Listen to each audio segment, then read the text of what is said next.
should do something, right? So ought to has a high degree of compulsion or obligation. You are supposed to do this. You're not free to decide there, right? So we had looked into auxiliary verbs in the last class. We had covered the last topic that we had covered was auxiliary verbs, and let me bring you to that particular page first. Hamida, you there? Yes, sir. Yes, sir.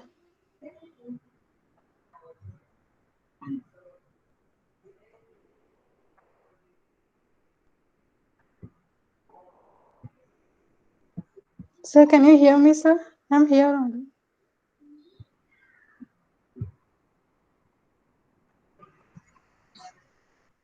Here we looked into auxiliary verbs, right?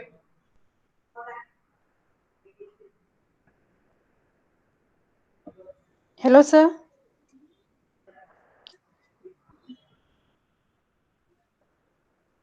This is where we discuss the compulsion or the obligation, the level of obligation. Okay.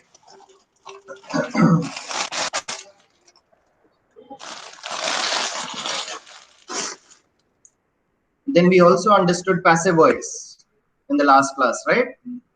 Why do we use passive voice?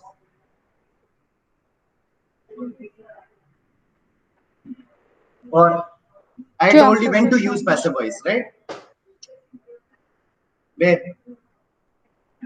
in writing essays, everything is in the passive voice. If you write active voice, you will lose marks. Essays are written in passive voice. Letters are written in active or passive? Active voice. Okay. What is the difference? Active voice? First person. Yes, of course. First person. That is another name for active voice. What happens or who is important in active voice? The subject is important, right? In passive voice, who is important? The action is important, right? So Ram killed Ravan will become Ravan was killed by Ram. The action became important. Ravan was killed. That became important. That took the front part of the sentence. Okay. Earlier, how was it? Ram killed Ravan. Who was important? Ram was important. Ram was being emphasized. Now, who is being emphasized? The action of being killed is being emphasized now. Okay? So everything you'll write in passive voice. We had done a lot of exercise. Now, is that the only way to write a passive voice? Aren't there other ways to write a passive voice? We did learn that, and today, was it this? Did I tell you what is subjunctive mode? I told you that I'll take that in the last. Okay, there is a reason, of course, that I will take it in the last is because uh, it is slightly different from the normal tenses and the normal English that you follow. Okay, subjunctive mode is only used when you are demanding something, when you are requesting something, or basically when you are advising or suggesting something. That is when a subjunctive mode is used. Okay, a different form of grammar is used when you write subjunctive sentences. Now, because it moves away from the regular tenses and verbs that you have studied till now, it will just confuse you if I take this topic right now. So I'm not going to take this topic right now. I'll rather post it in the last. Okay? By the end of the grammar, this thing, basic grammar. So let's move on to the next chapter for today. So, and that is our first chapter today.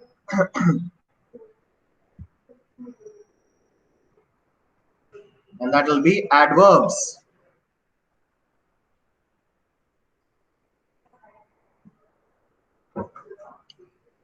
Hamida, you are able to see the screen. Can you see the screen, Hamida? Yes, sir, but nothing in the.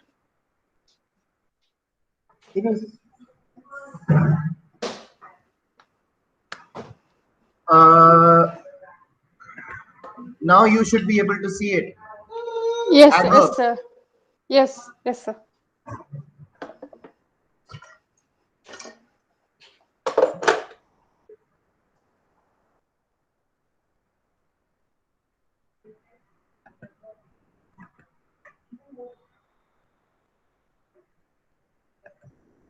Amida, you can hear me? Yes, sir. Yes, And you can see the screen. yes, sir. I can see. Okay, okay, done.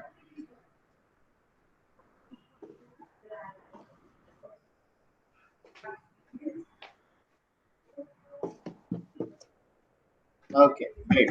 So let's start with adverbs, a very simple topic. What is adverb? Adverbs are used for describing what? Noun. There is a verb written right in front of your face. And if you say noun, I can just understand how much awake you are. Right? Chalo. Once more, let's try. What is an adverb? A To word that will describe a describe word. a verb. Verb. Adverb. Okay. What was an adjective? A verb, a word that describes a noun. Okay. Okay. Let's look at few examples. Blue house. What is a house? Blue. Huh? House is what? House is a noun or a verb? Noun. So what is blue here? Adjective or adverb? Adjective. Okay. Adjective. Okay. Like that, you have little brother, you have silly. How do you say this word? Poem.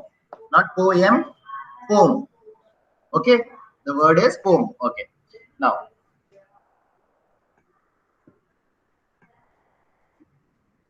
do you see these words? Happily, quickly, slowly, beautifully. How do these words end with? Ly. That's one way to understand that a word is a adverb, but not always. Okay, there are certain adjectives which also end with ly. So do not always keep this as a hard and fast rule that whenever you see something with ly, that is an adverb. No, it might also be a adjective sometimes. Okay, okay, but generally most of the times you will find most words are like adverbs. Okay. Now, when I say bad girl, bad is describing the word girl, right? So bad is what? Bad is a adjective. Okay. How do you make that into an adverb? Add a ly. Do you see that on the table on your screen? Bad changed to badly. Okay. So how do you use badly? Give me some usage. Give me a phrase or a sentence.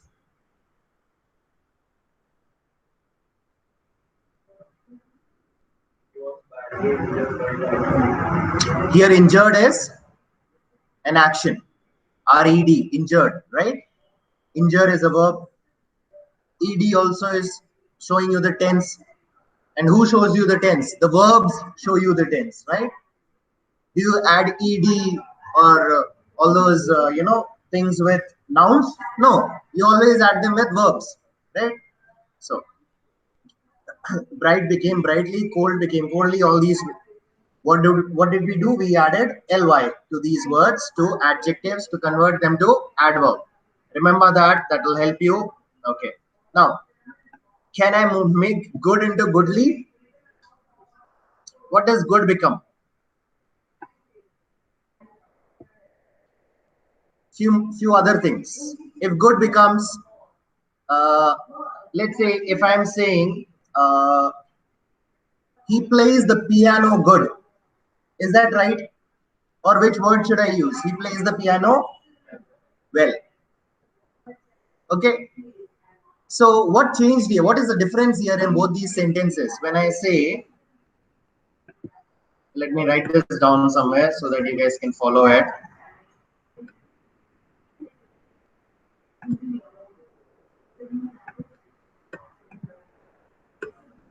What was the sentence? He played the piano good.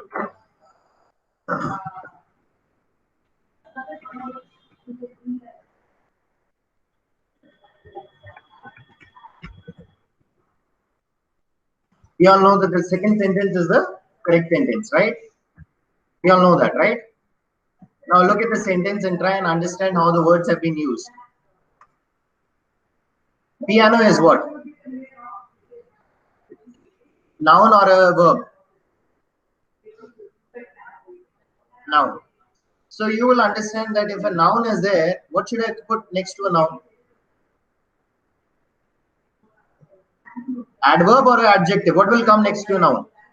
Adjective will come. Something that describes a noun, right? Okay. So piano is a noun and good. What is good then?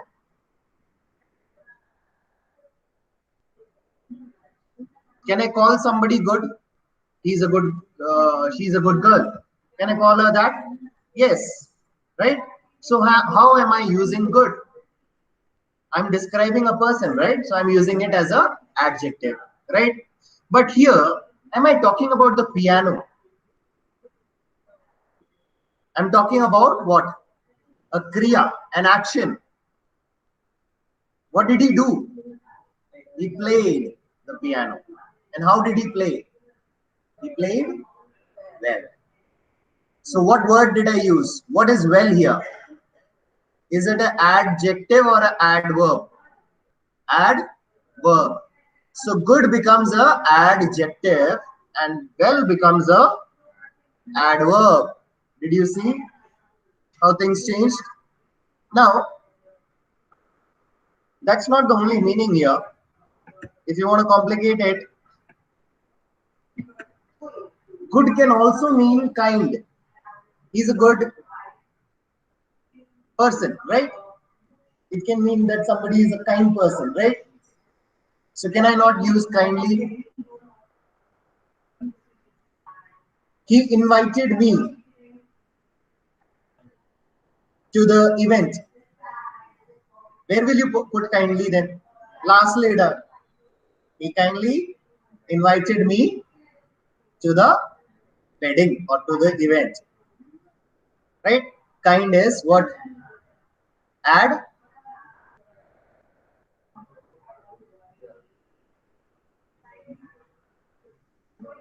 Adverb, yeah. Correct. Okay. LYD ഉണ്ടല്ലോ. Right? Okay. And good is what? Adjective. So good always remains as a adjective. What are the adverbs of good? Kindly and well. Okay.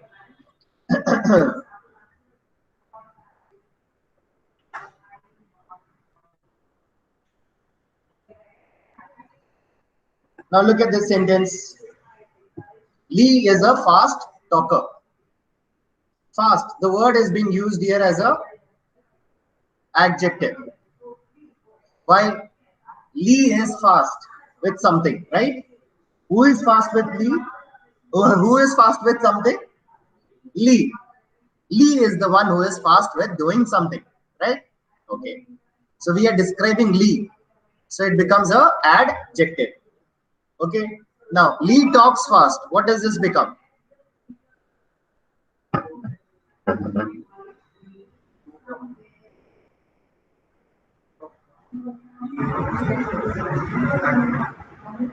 No.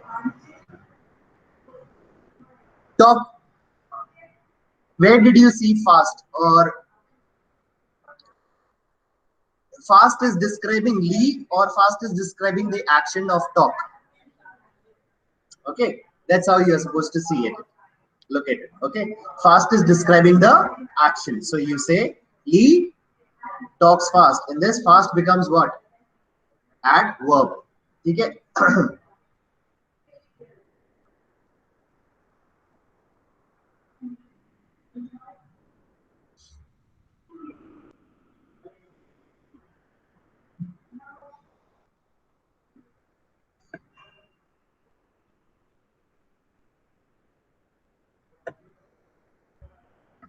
To find out an adverb, always ask few questions. In a sentence, you might get confused sometimes if it is an adverb or if it is a adjective. Right now, we asked ourselves a question when we looked into he talks fast. We looked into that sentence, right? He talks fast, right? What? Now look into this sentence. Jamal got quickly to his feet.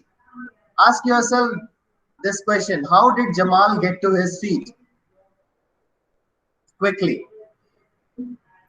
So what are we describing? How did Jamal get onto his feet? You're describing an action, right? That's why it's a adverb.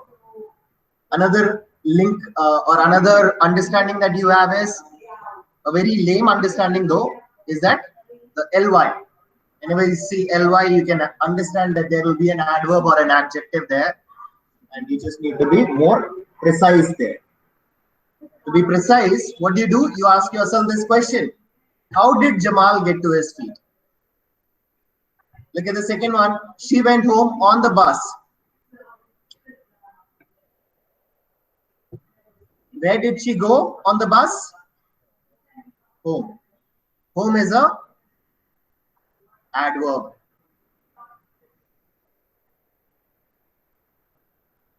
Why home is an adverb here? What is the noun?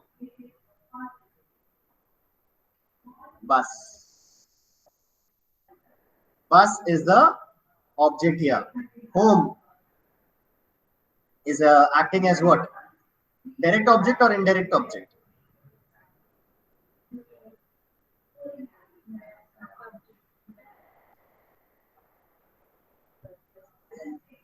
I want to ask. What is the what? How do you find out what is a direct and an indirect object? How do you find that out? What question do you ask yourself? The bus is direct.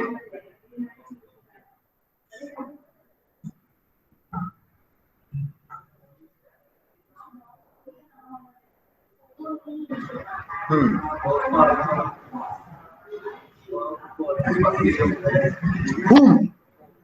WHOM. Ask yourself this question. She went home on the bus. What did who is the subject? She is the subject, right? What is the subject doing? What is the verb that the subject is doing? Went, go, right? The verb that the subject is associated with is go. She go. Where did she go? Home. So what is the direct subject? Home. And what is the indirect object? Sorry, direct object. Sorry. I said direct subject, right? I'm going confused here and there. Home. Where did she go? Home. Okay. What is home? Your direct object. How did she go home? By the bus. That becomes your indirect. The verb in the sentence that links with something, right? Here, what is this verb linking with? Went is linking with first which word? He went where? Home, right? If somebody comes and tells you he went, what will you ask him first? Where? Right? Or will you ask him how? The first doubt that you will ask him is, where did he go? Right? Exactly. So what is the question that you're going to ask here? Where did she go? She went home. So home is your direct object, not the bus. Okay? Okay. And home, if you understand it as a direct object, many of you might still have a doubt. Is it still acting as a direct object? Well, here in this particular sentence, English has become a bit complicated and home is no more acting as an object in the real sense. I'm now taking you to the advanced level of English. Home is not acting as an object or indirect object or direct object that you are trying to do. I played that game with you just because to make you comfortable. Okay, if you want to look at it like that, please go ahead and look at it like that. But home is not doing that job there. Home is acting here as a adverb. It is describing the verb. It is not here, not acting as a noun at all. Okay, what did we do here in English? We used a noun as a adverb. It described the verb. A noun describes the verb. Describe the verb. Wow. In what noun? Describe whom. Not a very complicated noun, a very simple noun that we have all been using all our lives, right? So, whom here is a adverb which is describing the verb of go. That's the only purpose it has. It ceases to be an object. There is only one object, and that is the bus. Understood? This again is a very advanced level of grammar, and you do not need to ideally understand if home is an adverb or an adjective or what is it used here as, but rather you should focus on being able to write such sentences. Unknowingly, you guys have been writing this sentence, right? But today you know that this is a complex sentence. Next one, they arrived punctually. Punctually is describing which verb?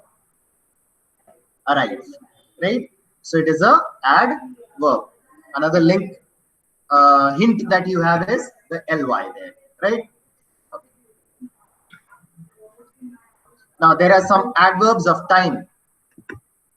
Today, tomorrow, yesterday, all these words. Do they end with ly? No. Okay. All these adverbs of time, they answer which question? When is something going to happen? Okay. We saw him yesterday. Yesterday, what happened? What action happened yesterday? Saw. Yesterday is describing him, or yesterday is describing the action's time.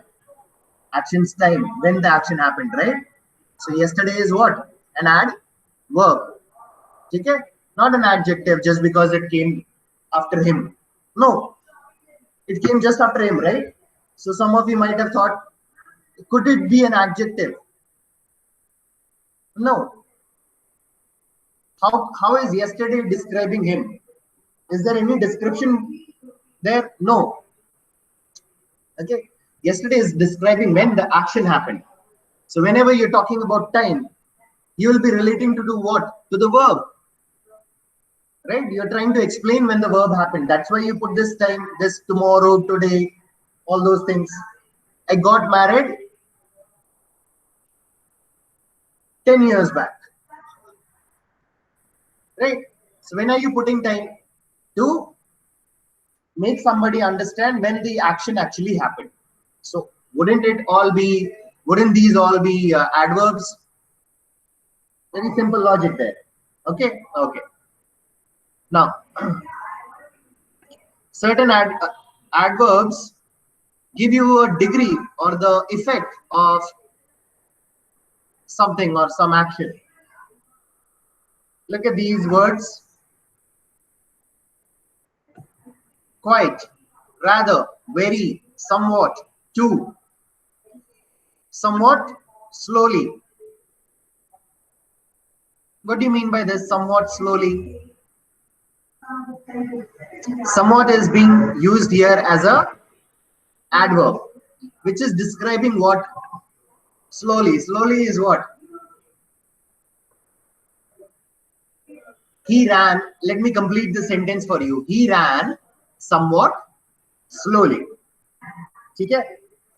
Slowly is describing what? He or ran. Ran. So slowly endana.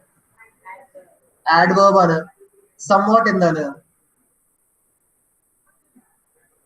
ഇവിടെ എഴുതി വെച്ചിട്ടുണ്ടല്ലോ ഇത്ര വലിയ അക്ഷരത്തിൽ adverb. Somewhat എന്താണ്? Adverb. Both are Adverbs. So an adverb described what? An adverb, right?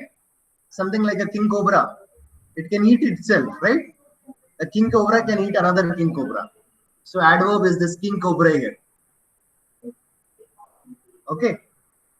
It can describe itself. So what all can an adverb describe? Write it down.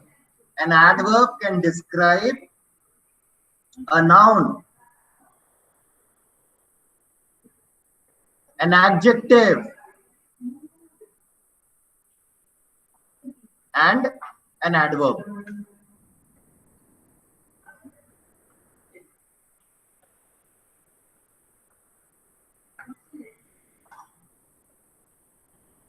An adverb can describe a noun, adjective, and an adverb.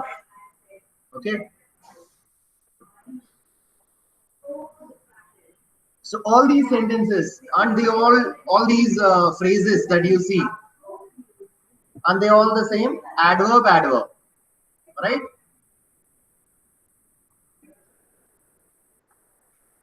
Do you know the meanings and the usage of these words or the order of these words?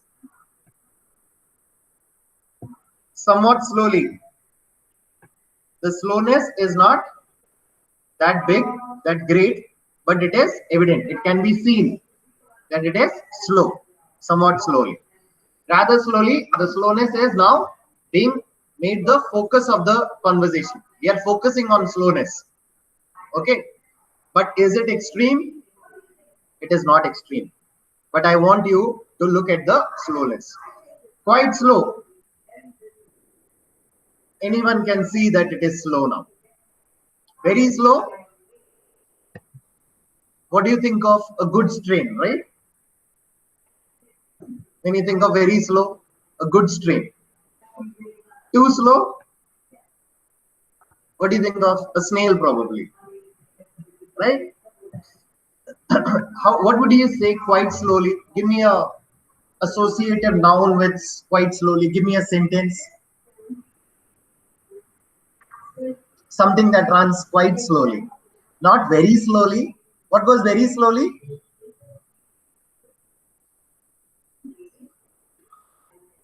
I had just now given some example, right?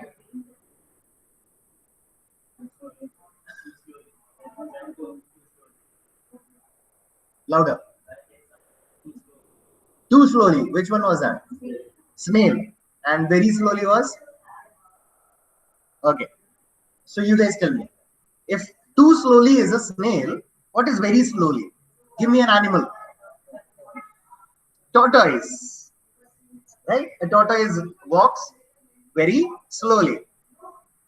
But how does a snail go? Too slowly. Unbearably slow. Quite slowly.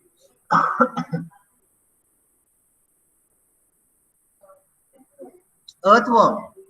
No. Earthworm is not the right degree, I would say. Tortoise walks faster than an earthworm. Something faster than a tortoise.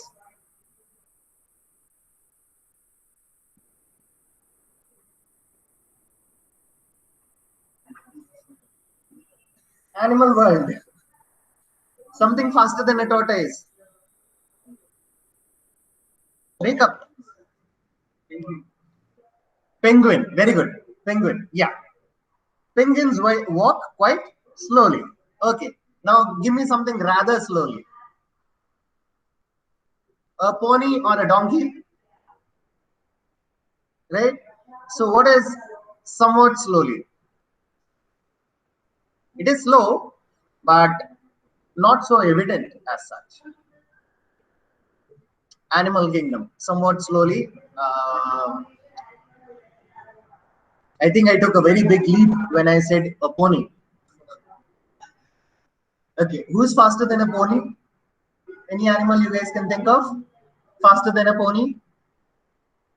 You know what is a pony? That small horse, something like looks like a donkey. In Hindi, we call it a khachar, right? You usually find it in hill stations and all. People will be, put on top of it to climb, to go up the hill and all. Yeah. Kullu Manali and all, if you have been, you would have seen it there. Yeah, great. So Chalo, something, faster than a pony. Let's leave it there. But you understand the degree of slowness here, right? How these words have been used.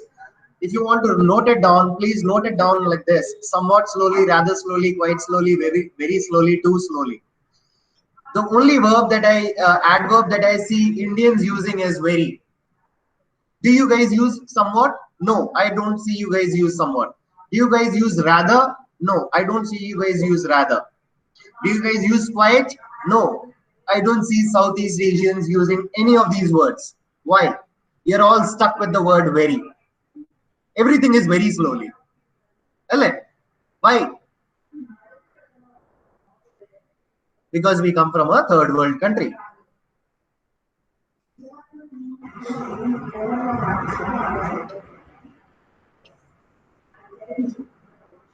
Chalo, I think all of you would have written somewhat, rather, quite, very, too. Okay. Two extreme, somewhat, not at all extreme. Two extreme, extreme degree of something. Okay. And somewhat is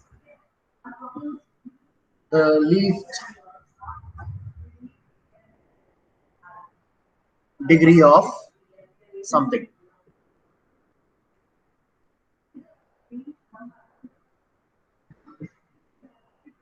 So all these words, they were all describing an adverb. An adverb was describing a adverb. Okay.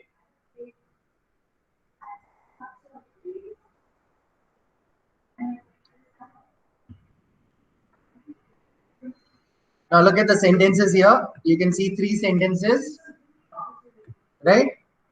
Okay. This is how adverb works. All these sentences, the ones that are written in italics, these words which are written in italics, they are all the adverbs. Okay. Now the first sentence is showing you that the adverb is describing what? Justin walked slowly. Adverb is describing a verb, walked. Okay. How did Justin walk? Slowly. Next sentence. It is an extremely strange idea. What is idea? Idea is a noun here. What is strange? Strange is describing stranger things. Yeah, strange is describing what? Those things or that idea, right? So what is the idea? Strange idea. So noun ne describe cheyidu iyale. Iyale endu vilikam? Adjective ennu vilikam. Okay. And then extremely adverb. Okay. Now this adverb is describing whom? Extremely what? Strange. Adverb is describing the adjective. Understood how it describes an adjective? Here, the adverb extremely is describing what? The adjective strange. The adjective is describing whom? The noun idea. Okay? Clear? Look at the next sentence. I have a very bad cold.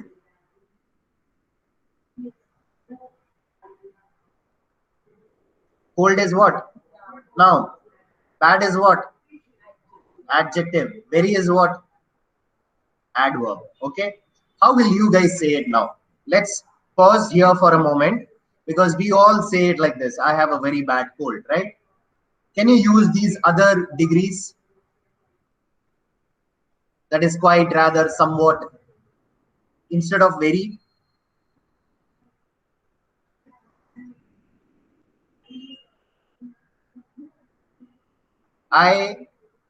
Instead of using I have, I'm suffering from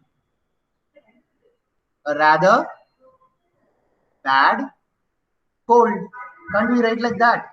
I'm suffering from a rather bad cold or flu or whatever you want to add there, right? That is what I'm saying. You guys will always have a tendency to go back to very. Try not to do that. Try and use other adverbs there, right? Okay. Then an adverb can describe an adverb itself. She ran very fast. How did she run? Fast. How fast? Very. How did she run? Fast. How fast? Very. Fast is what? Describing the action, run. So fast becomes what? Action ne describe cheyna is a adverb. Fast becomes a adverb. Now, very is describing that fast, the degree of fastness. Ettre fast. Right? Jaren, make up. Shake it like this once. So very is describing the degree of fastness. So it is again a adverb, which is describing a adverb. Okay. Okay. Let's do some exercises. Place it appropriately in the sentence. Change the adjective in the parenthesis to an adverb. You have a adjective, you have to change that into an adverb. My sister walked into the room. Timid. Timid means something very weak, something very slow, something very, you know, you would have seen certain females are like very timid. They're like, like that, you know. So certainly none of you are timid here, but there is a expression like that. A timid expression, a timid feeling, a timid person, all these words can be used with the word timid. So here it is possibly being used with the action, right? Because we have to use it as a adverb. Adverb. So what will you look for? An action first. My sister did what? Walk into the room. How did she walk? Timidly. So where will you put timidly? My sister timidly walked into the room. My sister timidly walked into the room. Do the next one.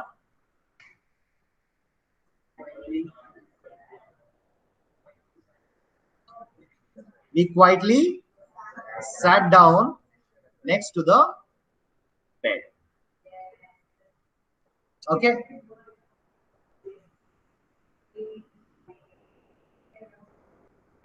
Yes, I was looking at a lot of faces here, and what I understood here is many of you have a doubt right now. Let me clarify one doubt that most of you have here.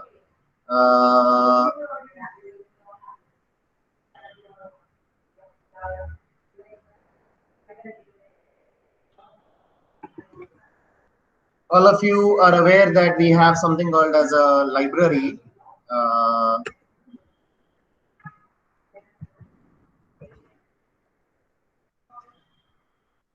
You can download all these books from the library. And something that I wanted to show you guys here is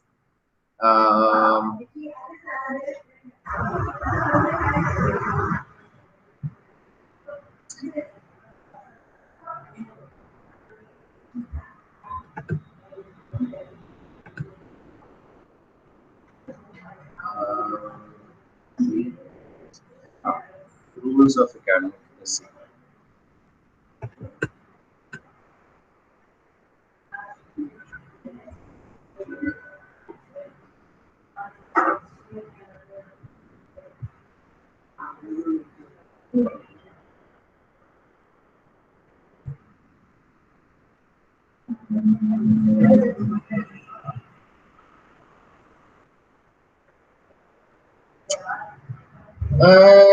Okay, I don't have that document here on this PC.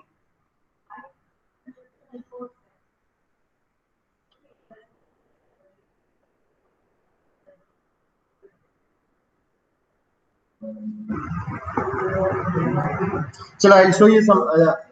Many of you would have a doubt right now. What I was trying to clarify here is a particular doubt that many of you would have is where do we place quietly? Okay. Should it be sat down next or sat down quietly next to the bed, or should it be quietly sat down next to the bed? Many of you would have this doubt, right? Where should we put this quietly? Try and place the adverb before the verb.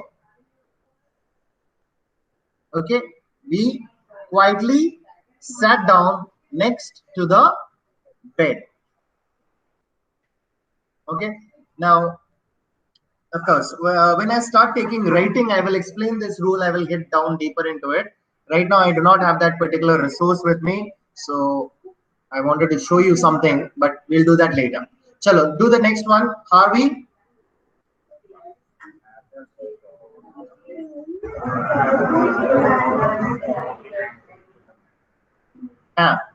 Harvey, one person spoke rather angrily to the man.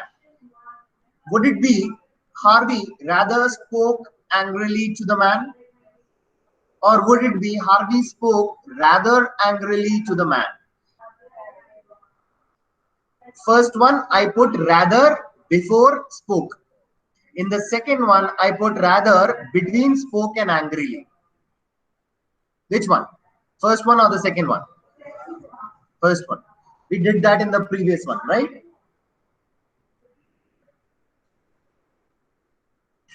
We spoke rather angrily to the man.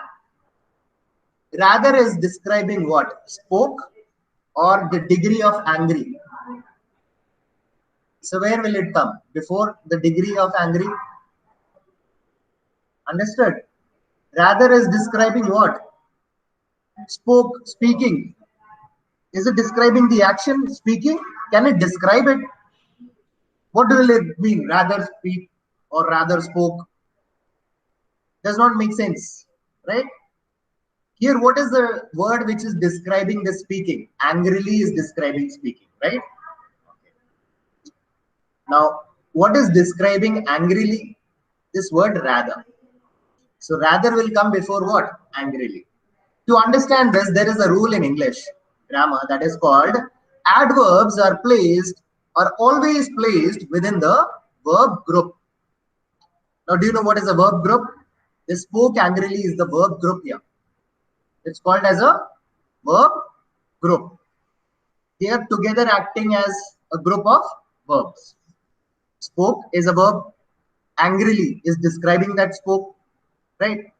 Is it describing something related to the subject or the object or anything else? No, right? So these are called verb groups. Okay.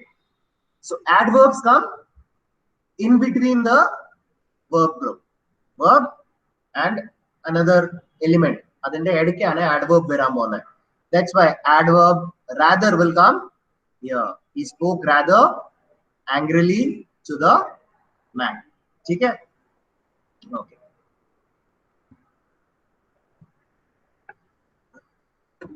The children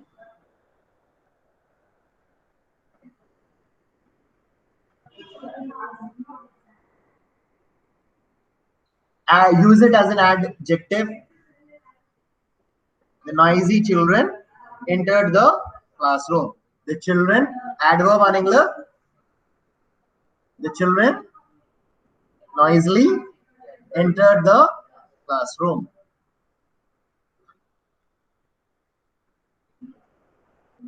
Can I also say it like this? The children entered the classroom. Can I do it like that? You can do it like that also. That is also accepted. Okay. The children entered the classroom nicely. Okay. And what will you put before this noisily here in this sentence? The children entered the classroom, comma, noisily. That's how you will put it. Okay. He said that my story was boring. Was too boring. He said that my story was too boring. Do I need to spend time here? No. She talked to the little girl.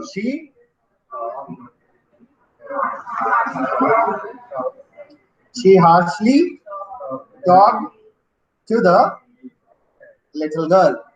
Now, you all made a mistake. To, talked to. Isn't that the verb group? What is an infinitive? To go, to drink, to eat, all these, right? Generally, we use this word to along with verbs, right? To and for, right? Yes. So where will you now put? If I'm telling you talked to is a verb group, where will you put harsh? She talked harshly to the girl. Understand the rule. Okay? And verb group, look for a verb group when you're looking into a sentence. Okay? Julia followed the pretty girl. Now here, is it a verb or a verb group? It's just a verb, right? Yeah, followed. Where will you put the word home?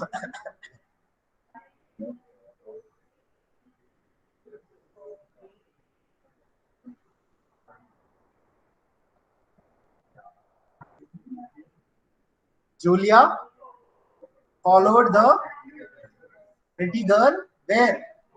Home. Okay, so home is very peculiar, right? That's why I had discussed about home earlier before doing this exercise while I was teaching you add verbs. I had given an example of home, right? Julia followed the pretty girl home. Okay.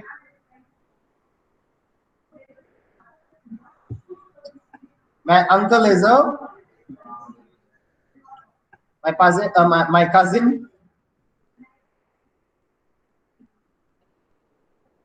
Irregular adverb on it, just like home. It's not the regular one. It's irregular. My cousin plays the piano. Well, my good cousin plays the piano. What is good here? Describing cousin. Describing the cousin means it's a adjective. Okay. The animals stared into my face.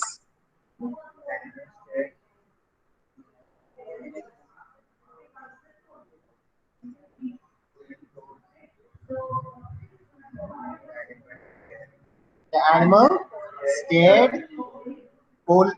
Uh, the animal stared coldly into my face. Okay. Why didn't I put coldly before stared?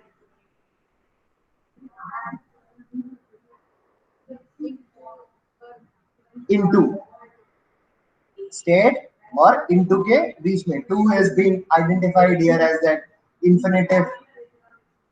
Of course, it is being used as a preposition, but you can look at it as a verb group and put that coldly after this.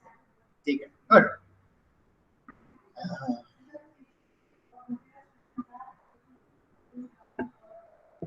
Use these adverbs and create sentences. So I'm going to ask each one of you one by one. Jaren, very neatly use this into a sentence and use it as an adverb.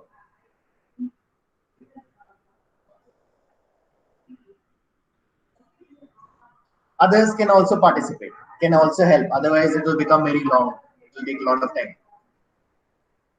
Very neatly, okay, is a adverb. Is it just one adverb or two adverbs? Two adverbs. So that's why we called it a adverbial phrase. Okay? It's no more a word. It's a phrase. I'm asking you to create a sentence with this adverbial phrase. So first thing you need is a verb.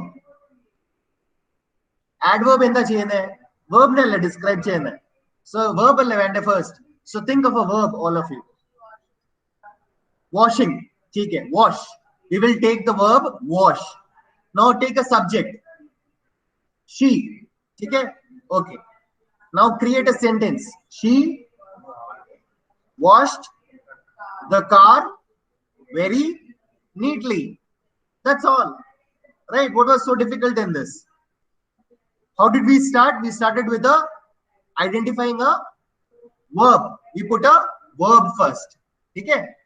Well. Well, Jayenda, do this one. Easier one. Rather quickly. Yeah. Similar to the first one, right? Do this. Something that you did quickly. She washed. Again, we took the same verb, wash. She washed the car rather quickly. Okay. Okay. Again, now try this. She washed the car well, right? Now, sadly, come on. Don't give me wash now as a verb. Change. She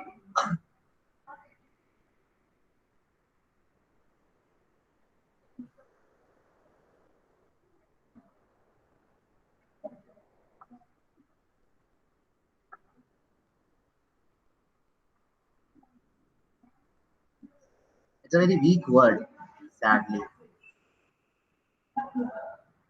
She got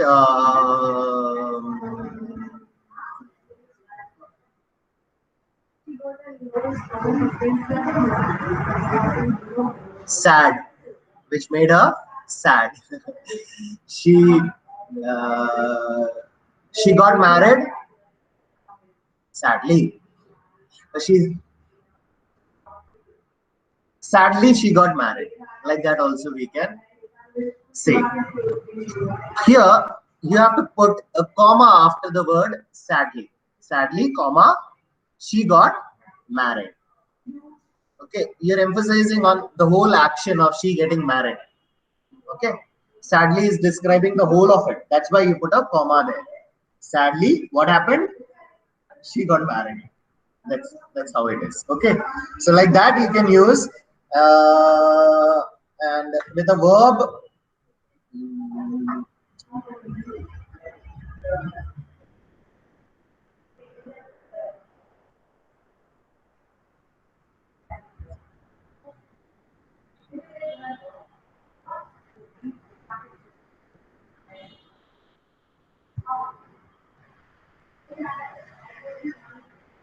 Sadly is a very weak word. Okay, I cannot emphasize how many times I would want to say that. But let's look at a word remorseful. Remorseful means sad. Okay, another word for sad is remorseful. So let's use it as a adjective. Adjective alla adverb. Remorsefully. Okay, let's use that word remorsefully. He remorsefully wrote what? A poem. Okay, he remorsefully wrote a poem. What did he do? He wrote something. He is doing the action writing, right? Okay, and how did he do it? Remorsefully. So it's describing his action. So that's an adverb. Okay, okay. Use this yesterday. She gave me the book. Come on, guys. It was quite simple, right? She gave me the book yesterday. Okay. What is the action here? Gave. Never.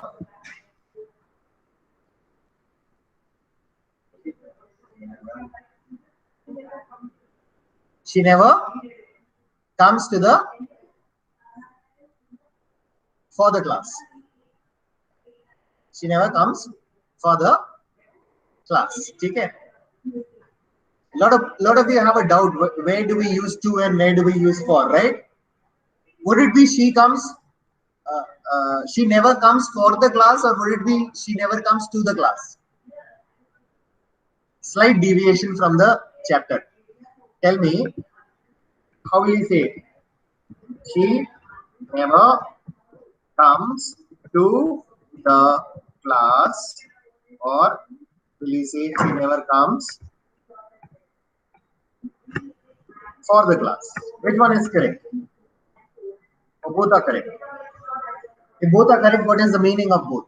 Where would you use which one? She never comes to the class. General. What is class here? She never comes to the class. Is it a noun? Is it a verb? Is it an adverb? Is it an adjective?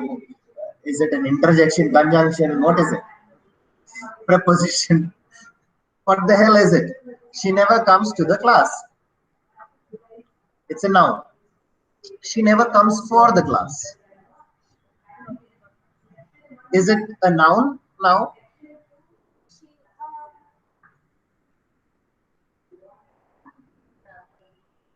Class is no more a noun. You change the meaning of class just by changing the word for.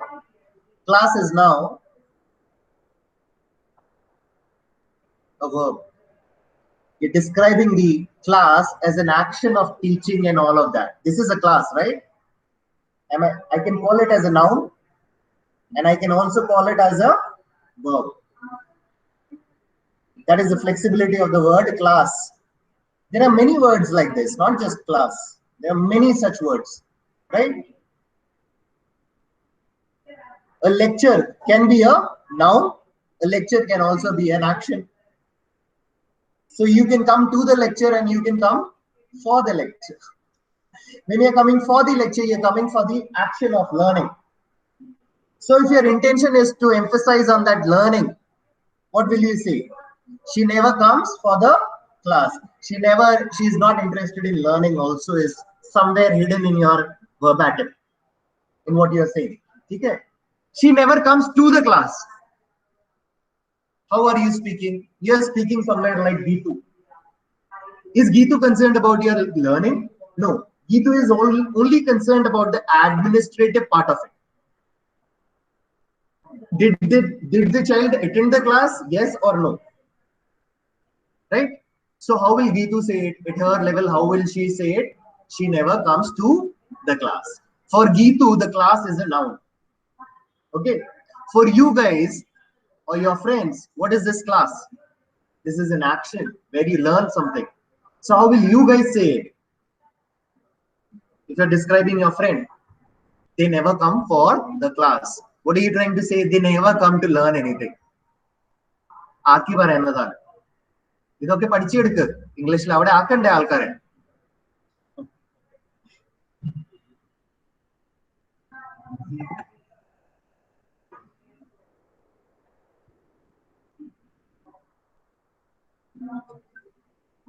Next chapter.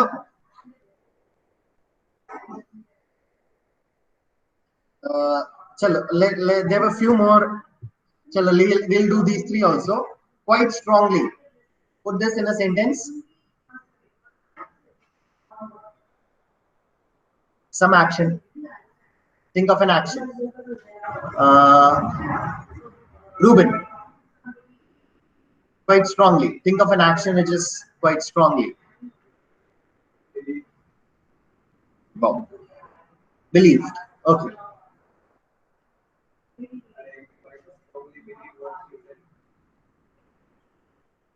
What she did he use believe or believed? With the D or without the D? With the D. Said Ella what she told. What she told me. Okay. Okay. I strongly. Which one was it? I.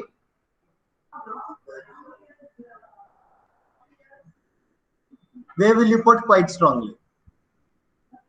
Before believe or after believe? Tell me naturally. Try both. I quite strongly believe. Or I believe quite strongly. Believe is what?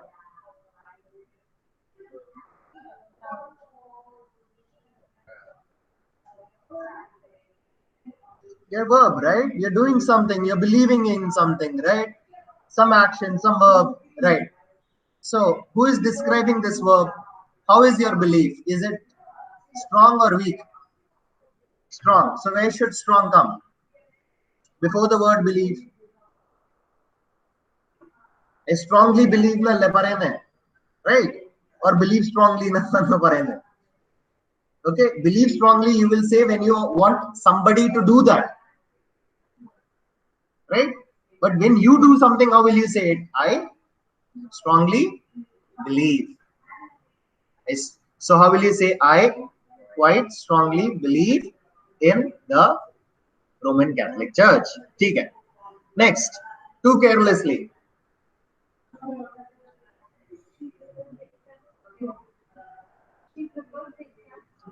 She prepared prepared for the exam too carelessly. You are a group, both of you. Ruben and what's your name, dear? Liji. Niji. Okay. Learn from each other. He can teach you a lot, you can teach him a lot. Okay? Be a group. When you do speaking samples, when you do writing samples, when you do all your tasks, he will be able to give you your level of support and you will be able to give him his level of support. Share your answers among each other. Okay? You both will teach each other very well. Good. Okay, so next one. So beautifully.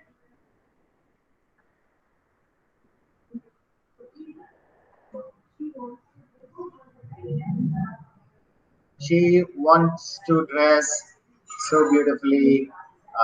Yes, you have just put the adverb at the last of the sentence. That's an easy way to do that, to use an adverb. Uh, he or she uh, sang so beautifully. Why didn't it become she so beautifully sang? What is this so describing? Which verb?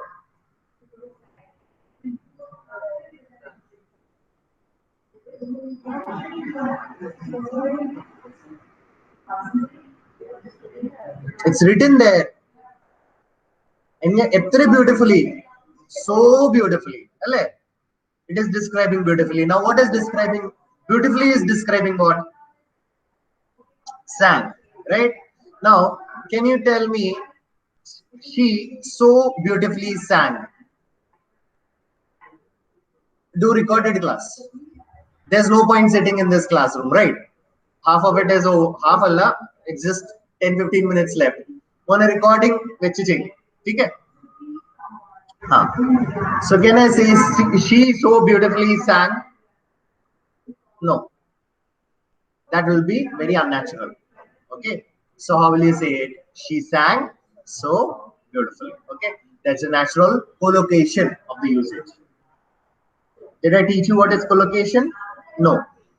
Collocation is nothing but the general way of usage of language, the accepted way of language, usage of language. Okay. Okay. Contractions, something very simple. Next chapter. I is a pronoun. If you have to write I have, you can write it like I apostrophe VE. You will not do this in IELTS.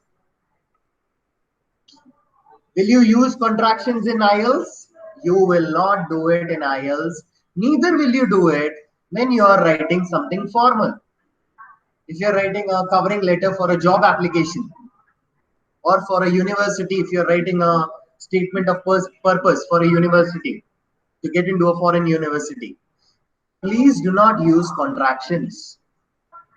What are contractions? Using this apostrophe and shortening things. Instead of writing I have, how will you write it? I apostrophe have.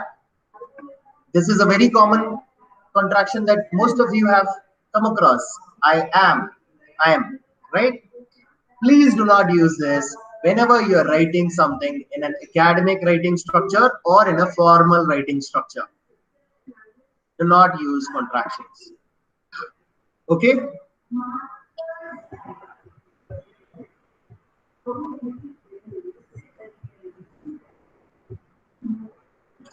So, what are we going to learn about?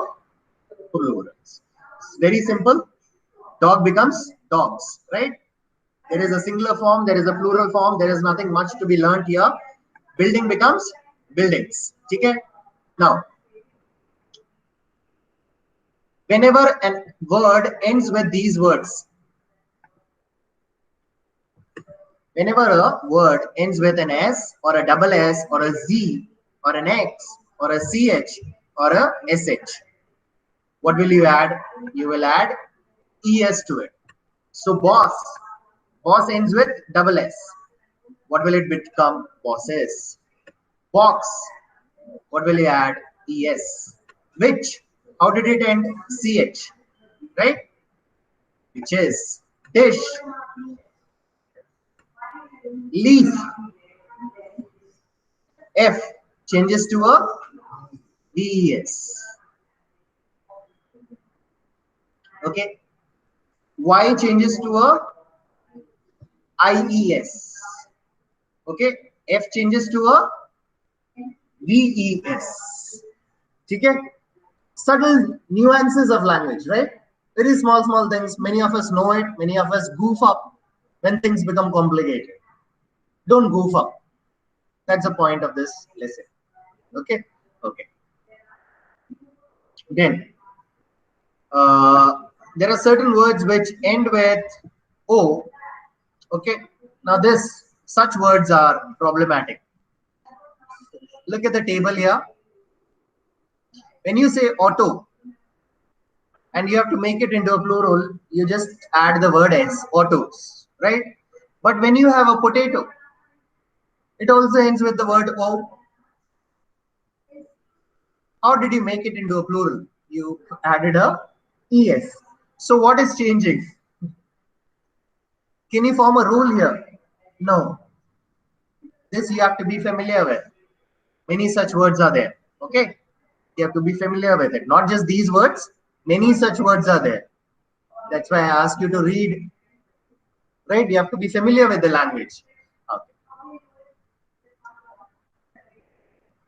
What does the author of the book also say?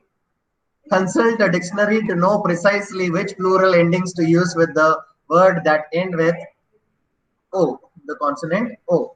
Okay. So sometimes it will just have an S, sometimes it might have a ES. Okay. You need to be familiar with it. Then there are certain words where F changes to a V. I've already told you about that. Leaf. Leaf changes to a leaves. Shelf changes to a shelves. Wife changes to a wives. Wolf, wolves. Knife, knives. Okay?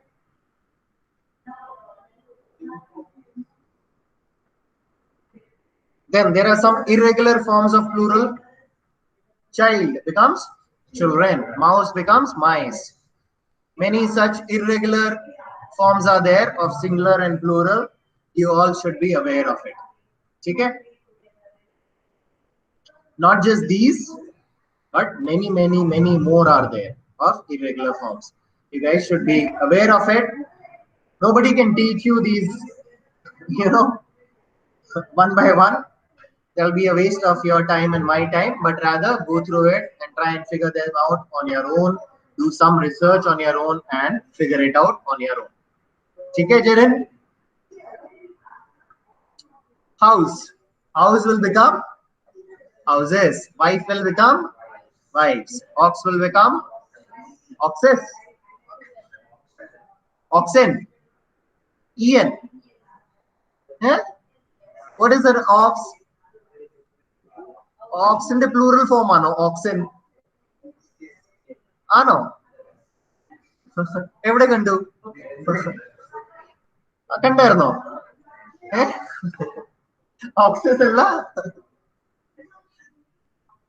Okay fox tooth mouse mice face. What is face? Face is a very popular character. You do not know face? You know what you should do? You should take your hand like this. Don't feel bad, okay?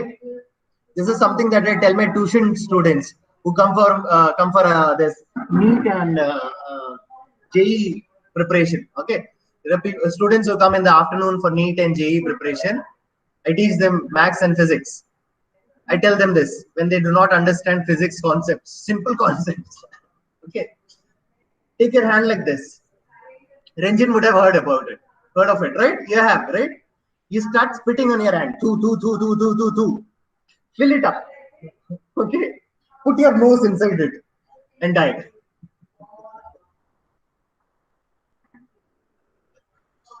It was a very derogatory statement that I made. but in a very nice way, but in a very funny way.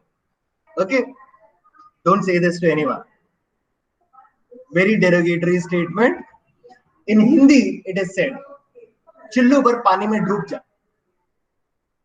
Right? Chillu bar pani is this much water. What did I convert it into in English? Water changed to spit. That's all. Okay, so I generally tell my students this when they perform very bad, just to make and break them. Only if I break them can I make you, right?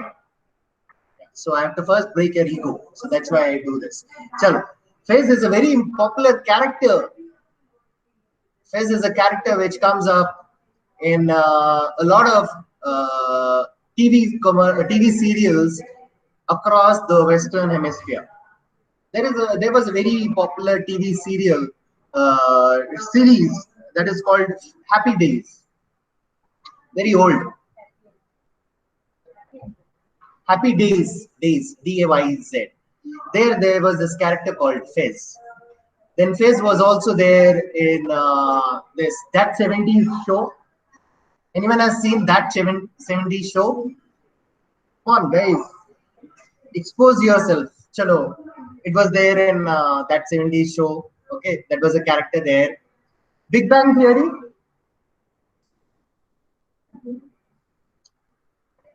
Friends.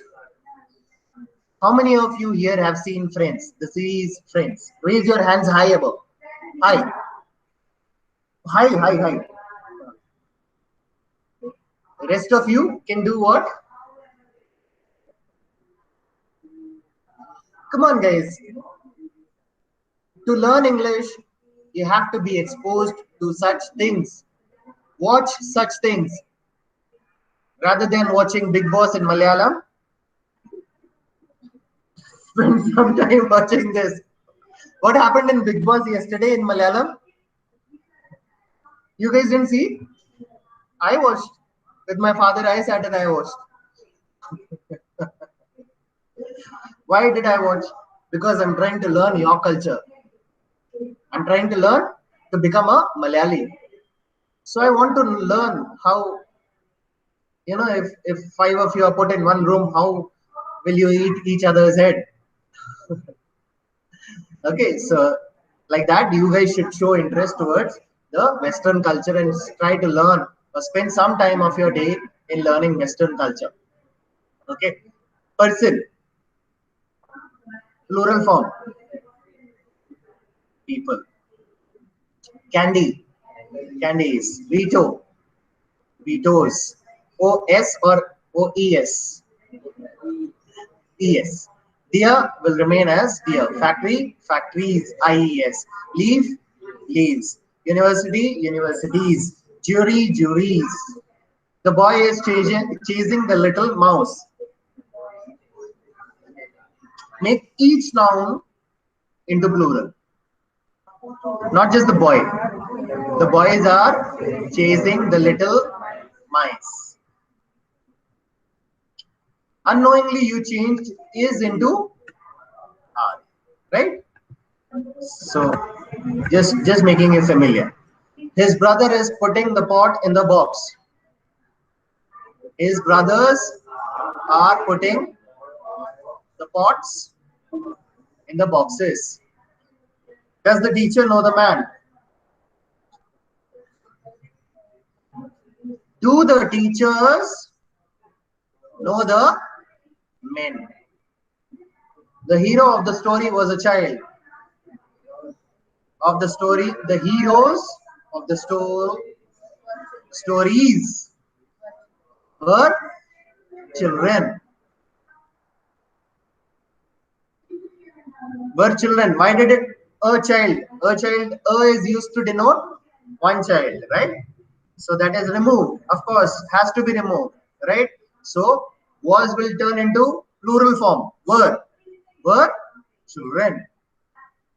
My friends want to buy knives, spoons, and dishes. A goose, a geese. Geese are flying over the fields. The clumsy person, the clumsy people hurt my hurt my feet. Yeah, you have two of them, right? So you can use my feet. The poor woman has a broken tooth. Women, women have a broken teeth. A broken teeth, broken teeth. A marula odana, right? Yes. We saw a wild oxen in the zoos. In zoos. Why will you say the zoos? When you say the zoo, you are specifying one particular zoo, right? Right? Yeah. So do we need the zoos? Possibly we do not need the zoo. This is called a 0 point article. What is this called? A 0 point article. There are some places where you will get confused. Should I use an article or should I not use an article? Many places an article is not required when you change them into plural, or even a determiner is not required. So here the was not required. Okay, such cases are called 0 point articles and 0 point determiners. Okay, you look into it. Don't worry. The ugly, huh? ZOOS, I think. ESL, Zeus. They would have given it here. Yeah, Zeus. देखो, ठीक है?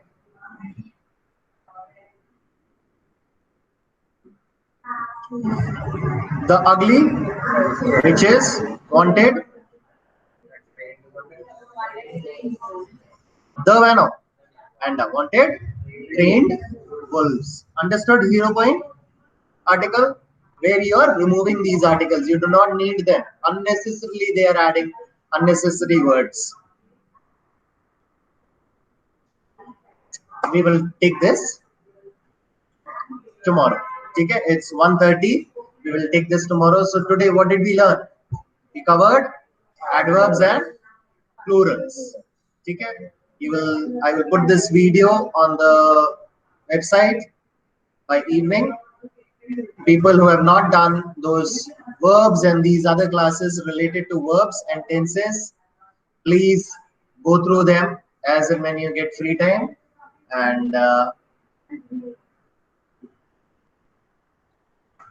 Monday there will be a test on grammar, on all that I would have taught you. By Friday, the basic grammar gets over. That is tomorrow. Tomorrow is Friday, right? We would have finished all the basic parts of grammar.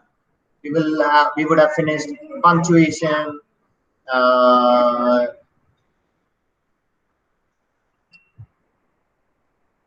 After punctuation, you have something called infinitives and gerunds. Infinitives we have already covered, right? What is an infinitive? To eat, to drink, to sleep. What does it not show you? Tense. So gerunds. Any idea what is a gerund? We will look into a gerund. Usage of a gerund. We will learn what is a gerund. Then we will learn what is a relative pronoun, himself, themselves, all those words. Okay? We will try and cover all these tomorrow so that we can cover reflexive pronouns, another set of pronouns. Then we have possessives, possessions. The roar of a lion can be written as, how do you change that? Simple, right? Similarly, possessive pronouns. We'll try and cover all these elements. Let me see if we can cover them. No, we will not be able to cover them. Prepositions is one chapter which needs some a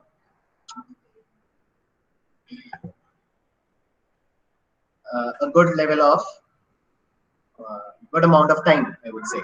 So I don't think we'll be able to cover it tomorrow, but Friday and Saturday we will be definitely able to cover all these tests. So level 1 of grammar would be over by this Saturday. So Monday you will have a test on level 1 of grammar. Okay, it will be a high-end test. So please prepare well. Okay, try and pass at least in that test. All of you will fail. There have been just 3 or 4 students who have passed the test till date. All of you will fail. This is to show you that it is very difficult to score a 7 in IELTS writing.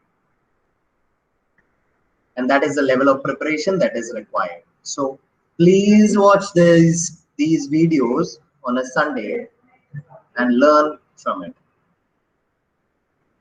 At least go through all of them and prepare for the test on Monday. So all the sleepy heads, thank you. Bye-bye. See you tomorrow.